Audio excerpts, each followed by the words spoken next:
Jangan lupa like, komen, dan subscribe channel YouTube TVRI Bengkulu dan nyalakan lonceng notifikasinya.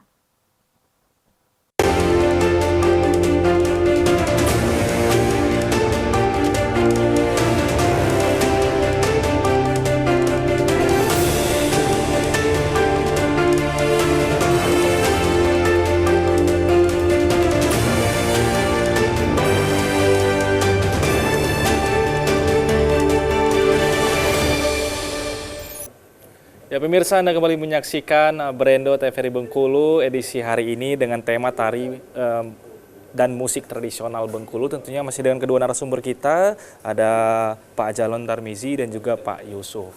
Saya ingin ke Pak Jalon dulu. Tadi kan sudah dijelaskan oleh Pak Yusuf bahwa ini tiap daerah saja di Provinsi Bengkulu ini walaupun jaraknya berdekatan punya coraknya masing-masing. Nah kalau musik tradisional sendiri di Bengkulu ini pasti kan punya corak yang tersendiri. Ini seperti apa musik tradisional Bengkulu ini Pak? Ya sebenarnya keragaman budaya daerah yang berbentuk etnis atau ketradisionalan ini di Provinsi Bengkulu ini banyak sekali ya, Provinsi Bengkulu. Kita mengenal Provinsi Bengkulu ini ada 9 kabupaten, 1 kota. Nah, tentu saja dari kabupaten ini memiliki seni yang unik yang dalam bentuk ketradisiannya. Nah apa keunikannya? Kita lihat apa yang dikatakan Pak Yusuf tadi, seperti di tari di Kabupaten Mukomuko itu ada namanya tari gandai. Nah, tari gandai ini ada aspek tari, gerak, dan aspek musik. Nah tentu saja aspek musik yang muncul dan berkembang di sana berbeda dengan kabupaten lain. Seperti kita ada serunai gandai di Kabupaten Mukomuko, nah kita di Kota Madya Bengkulu ini ada serunai kodia namanya. Beda, bentuknya beda, ya itu salah satu keunikannya atau keragaman bentuk yang unik. Nah inilah salah satu yang mencirikan bahwa perbedaan ketradisian yang berkembang di daerah setempat. Contoh satu lagi, kita di Kabupaten Bengkulu Utara yang dikatakan Pak Yusuf, ada namanya kejei. Kita ada namanya bimbang gedang. Salah satu ini keseniannya berbentuk ritualisasi upacara adat. Untuk pernikahan ya, kejei ini terdapat aspek di dalamnya itu seperti tari, musik dan sastra seperti apa yang disampaikan Pak Yusuf tadi. Nah kita ada dendang, ada gamat yang di Kota Bengkulu ini. Nah bentuk penyajian inilah yang membedakan atau yang membedakan keunikan kesenian yang tumbuh dan berkembang di daerah itu. Oke. Nah, begitu juga instrumennya. Kalau kita ada serunai kodia, di Muko-Muko ada serunai gandai. Ada juga di Kulintang di Bengkulu Selatan, nah, kita ada namanya gendang atau redap. Nah, itulah yang membedakan keunikan atau ketradisian kesenian yang tumbuh itu tadi. Oke, berarti rata-rata perkembangan musik yang ada di musik tradisional yang ada di Bengkulu ini dia biasanya juga mengiringi sebuah tari Pak atau seperti apa? Salah satunya ya, memang dulu fungsi kesenian muncul dan berkembang di wilayah daerah itu memiliki fungsi salah satunya ritualisasi.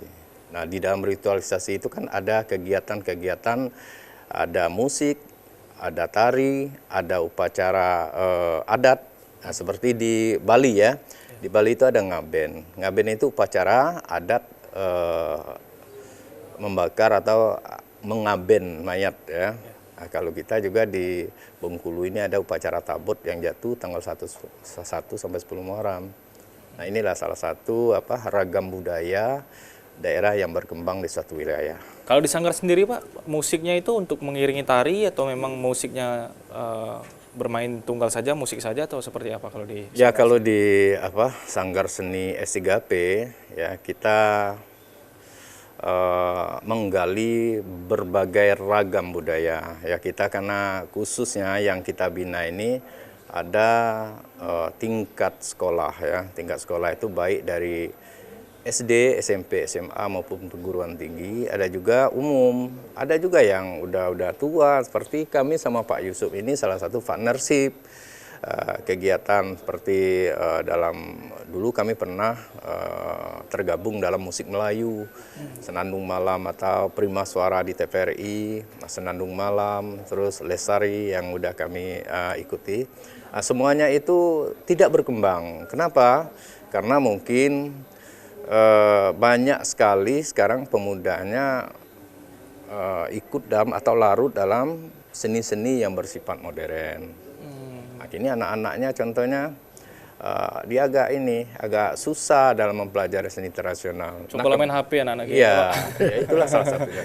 Nah kebetulan yang ini di sekolah itu mengampu materi pembelajaran seni budaya sebagai kearifan lokal atau muatan lokal yang memberi pembelajaran kearifan lokal daerahnya sendiri. Di mana sekolah itu berdiri, itulah kearifan lokal yang akan digali. Inilah seni budaya yang menjadikan sebuah pelestarian itu. Oke, nanti kita akan bahas lebih lanjut Pak, berkaitan dengan bagaimana sistem pendidikan kita khususnya di sekolah ini dalam mensupport seni tradisional khususnya yang ada di Provinsi Bengkulu. Tapi saya ingin ke Pak Yusuf dulu nih. Sebuah tarian kan biasanya selalu diiringi dengan musik nih Pak. Ya. Artinya dalam menyiapkan sebuah tarian ini jauh lebih kompleks karena ada dua hal minimal yang harus disiapkan. Penarinya dan satu lagi musiknya yang mengiringi dan harus klop itu kan Pak. Ya, Itu seperti apa Pak? Jadi fungsi musik pengiring tari itu memang pemain-pemain itu lebih berat dia untuk mengiringi musik. Karena pada umumnya kalau pemusiknya itu tidak memahami masalah tari, dia membuat kreasi sendiri tapi tidak membaca apa yang maunya tari yang dibuat oleh koreografer. Tidak kawin di sini ada Pak. Pertunjukan itu tidak nyambung. Ya. Apalagi pemusik-pemusiknya itu masih dalam kondisi belajar. Ini kita ambil contoh ya, sekarang itu di sekolah-sekolah, terutama SMP, SMA dan sederajat, setiap tahun itu ada pensi, diharuskan di setiap sekolah itu. Jadi sekolah-sekolah ini untuk mempelajari, dia pensi ini untuk penambahan nilai, menunjang untuk nilai menghadapi ujian akhir. Ya. Nah pensi ini dia banyak terjun ke sanggar-sanggar, apalagi di sanggar S3P, sanggar seni Semarak Persada, banyak lari sanggar. Kemudian karena sanggar S3P ini sulit untuk menampung terlalu banyaknya permintaan, dia terus kita salurkan ke sanggar-sanggar lain. Ya. Nah di sini di antara siswa-siswa itu ada yang mau khusus untuk musik, tapi bukan mengiringi tari. Itu tidak begitu sulit dia. Tapi kalau tarinya itu penarinya dari sebuah sekolah, kemudian pemusiknya juga dari siswanya, itu memberikan latihannya agak berat. Karena personal yang mengiringi musik ini, dia tidak paham apa yang diminta oleh tari. Oke. Itu lebih berat. Dan latihannya juga harus bersama ya Pak, biar Harus bersama, ya. itu yang menjadi kendala juga kadang-kadang ya Pak ya. Oke. Nah, itu bedanya tari pengiring musik dengan tari dia tanpa mengiring musik. Oke. Ya. Oke, semakin menarik, kita akan bahas lebih lanjut di segmen selanjutnya Bapak. Kita jeda terlebih dahulu ya pemirsa, jangan kemana-mana, tetap di Brendo TVRI Bengkulu.